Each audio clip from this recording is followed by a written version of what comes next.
사도신경으로 신앙 고백합니다. 전능하사 천지를 만드신 하나님 아버지를 내가 믿사오며 그 외아들 우리 주 예수 그리스도를 믿사오니 이는 성령으로 잉태하사 동정녀 마리아에게 나시고 본디오 빌라도에게 고난을 받으사 십자가에 못 박혀 죽으시고 장사한 지 사흘 만에 죽은 자 가운데서 다시 살아나시며 하늘에 오르사 전능하신 하나님 우편에 앉아 계시다가 저리로서 산자와 죽은 자를 심판하러 오시리라.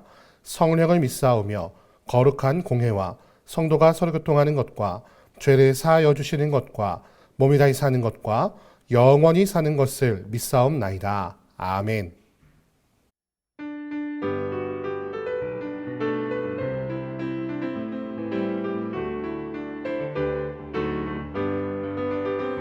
내가 매일 기쁘게 순례의 길 행함은 주의 팔이 나를 안보함이요 내가 주의 큰 복을 받는 참된 비결은 주의 영이 함께함이라 전에 죄에 빠져서 평안함이 없을 때 예수 십자가의 공로 힘입어 그 발 아래 엎드려 참된 평화 얻음은 주의 영이 함께함이라 성령이 계시네 할렐루야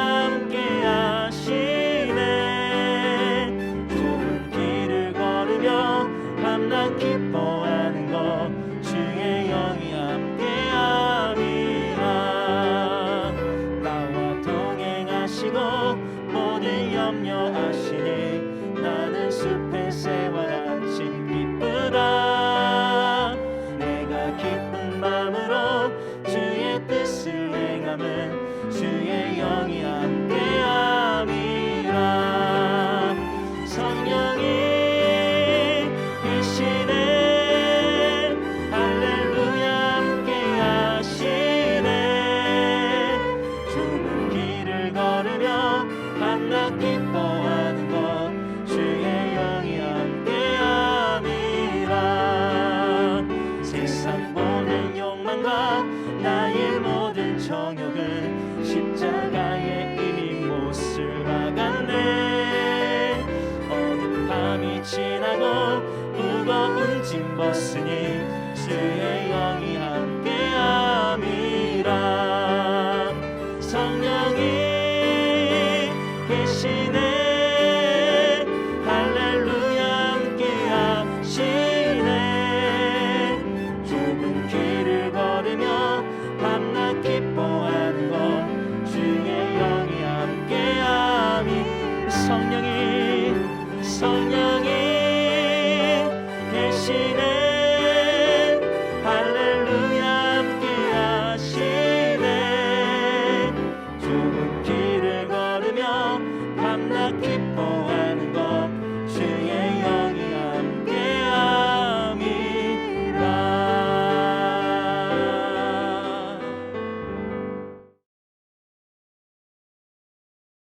제26장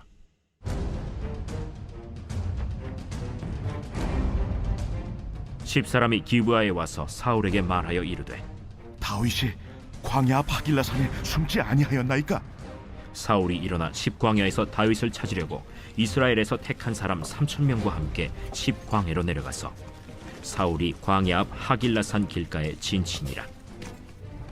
다윗이 광야에 있더니 사울이 자기를 따라 광야로 들어옴을 알고 이에 다윗이 정탐꾼을 보내어 사울이 과연 이른 줄 알고 다윗이 일어나 사울이 진친 곳에 이르러 사울과 넬의 아들 군사령관 아브넬이 머무는 곳을 본즉 사울이 진영 가운데에 누웠고 백성은 그를 둘러 진쳤더라.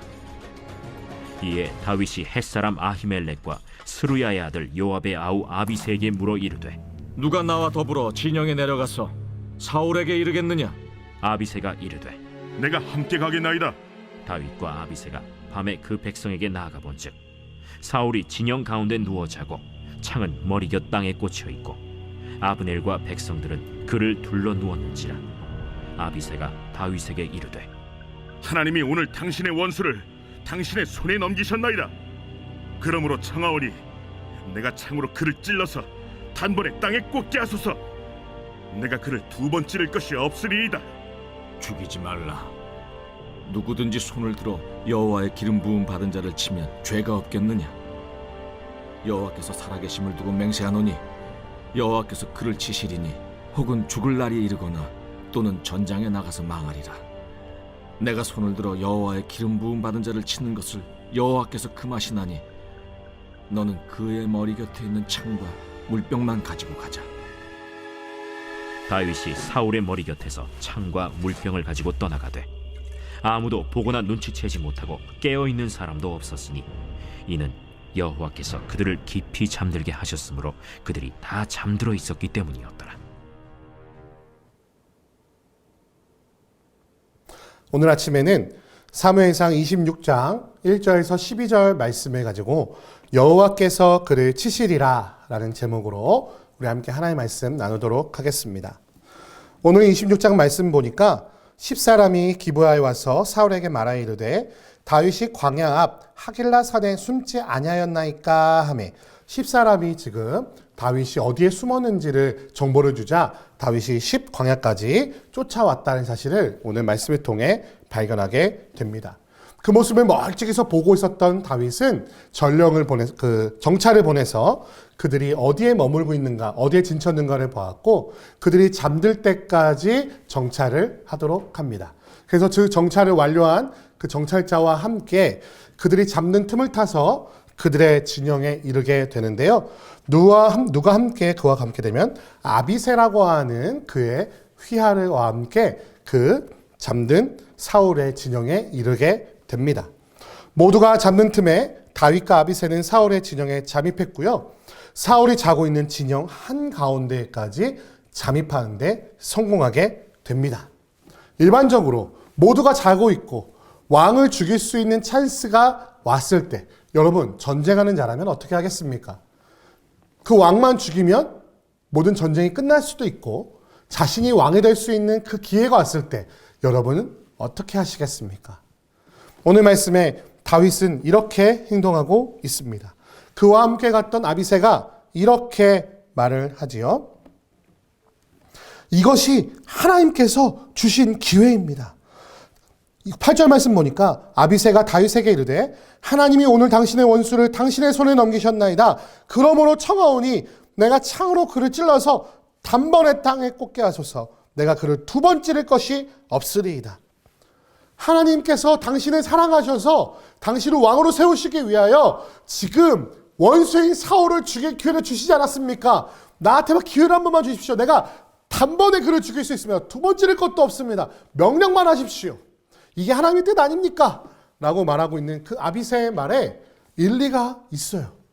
왜냐하면요, 모든 사람들이 잠들었다고 해도 왕이 잠자고 있는 그 한가운데까지 걸리지 않고 들키지 않고 올 수 있는 일은요, 정말로 어려운 일이고 불가능에 가까운 일 아니겠습니까? 그런데 그 일이 현실로 다가왔다는 것이죠. 그러니 이건 하나님께서 허락하신 것이 아닙니까? 라고 말하는 이 아비새의 말도 그럴듯해요. 그러니 하나님 감사합니다 하고 사울을 단번에 죽여서 이 모든 원한을 끝낼 수도 있었던 바로 그때 다윗은 마음속에 품고 있었던 한 가지 확고한 진리가 있었기에 사울 왕을 죽이지 말라고 아비새에게 말을 합니다. 그 다윗이 갖고 있었던 확고한 진리는 무엇일까요?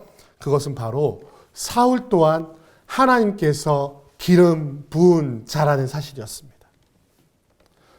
왜냐하면요, 다윗도 하나님께서 기름 부음 받은 자였기 때문입니다. 생각해 보십시오. 기름 부음 받은 자라고 하는 다윗의 입장이 자신의 힘과 능력으로 하나님의 기름 부음 사울을 죽인다면 도대체 누가 하나님의 기름 부음 받은 자를 두려워하겠습니까? 사람의 힘과 능력으로 하나님의 기름 부은 자를 사사로이 죽일 수 있다면 다윗 또한 자신에게 기름 부은 하나님을 신뢰하지 않는다는 것을 보여줄 수밖에 없다는 것이죠. 그래서 다윗은 또 한 번 사울을 살려주는데요. 이벨을 어떻게 합니까? 그 주변에 있었던 창과 물병만을 가지고 그 자리를 떠나게 됩니다. 그래서 13절 말씀 보니까 이에 다윗이 건너편으로 가서 멀리 산 꼭대기에 서니 거리가 멀더라. 거기서 다윗이 백성과 넬의 아들 아브넬을 대하여 외치르되, 사울한테 말하는 게 아브넬한테 말하는 거예요. 너는 왕을 지키는 자가 아니냐? 왕을 잘 지켜야 되지 않겠느냐? 내가 너희한테 가까이 가서 이 창과 물병 가져올 때까지 너희는 무엇을 했다냐 말이냐? 왕을 잘 지켜라 라고 오히려 상대편에게 훈수하고 있는 그런 멋진 모습을 보여주고 있습니다. 다윗은 분명 사울을 죽일 수 있는 절호의 기회를 얻었고, 그의 곁에 있던 아비새의 말대로 자신의 원수를 갚을 수 있는 기회를 하나님께서 주셨다고 생각할 수도 있었습니다. 그러나 다윗의 하나님을 향한 마음은 결코 변하지 않았습니다. 다윗이 알고 있는 하나님은 여호와의 기름 부음 받은 자를 치는 것이 죄라고 하시기 때문입니다. 주변 사람들이 보기에는 답답했을 것입니다. 이를 통해 다윗은 자신이 하나님의 기름 부음 받은 자라는 것의 가치를 지키게 되었다는 것이죠. 앞선 나발과 아비가일의 경우에서 배웠듯이 원수는 다윗 스스로 갚는 것이 아니라 하나님께서 친히 갚으시는 것이라는 사실을 경험했기 때문이죠. 우리는 하나님의 방법이 어리석다고 느낄 때도 있습니다. 내게 주어진 찬스와 기회를 날려보낸 것이 너무 안타까워서 그것이 하나님의 뜻이라고 포장하고 싶을 때도 너무나 많이 있습니다.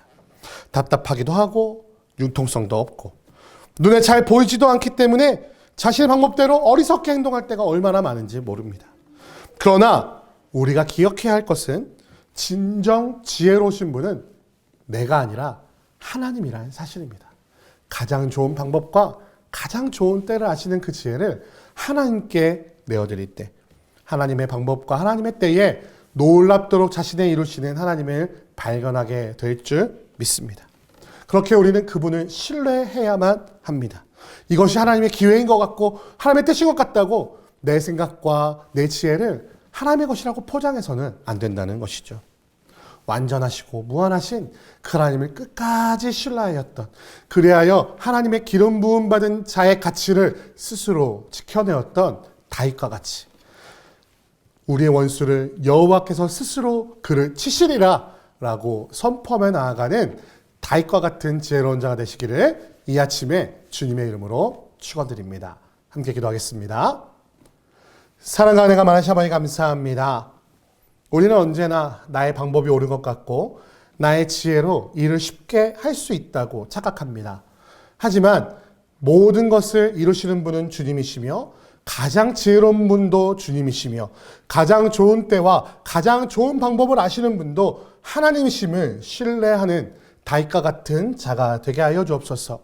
그는 사울을 죽일 수 있는 기회를 얻었으나 하나님의 기름 부음 받은 자를 내 손으로 죽이는 것은 옳지 않다라는 믿음을 가지고 오직 하나님께서 스스로 그를 치실 때까지 기다리는 믿음의 지혜가 있었음을 바라보며 우리 또한 삶의 순간순간마다 내 뜻대로 하고자 하는 욕심을 버리고 충동을 버리고 오직 하나님의 때를 기다리는 지혜 있는 자가 될 수 있도록 우리를 지켜주시고 보호하여 주옵소서. 주께서 함께 하실 것을 믿사오며 우리 주 예수 그리스도의 이름으로 기도드립니다. 아멘.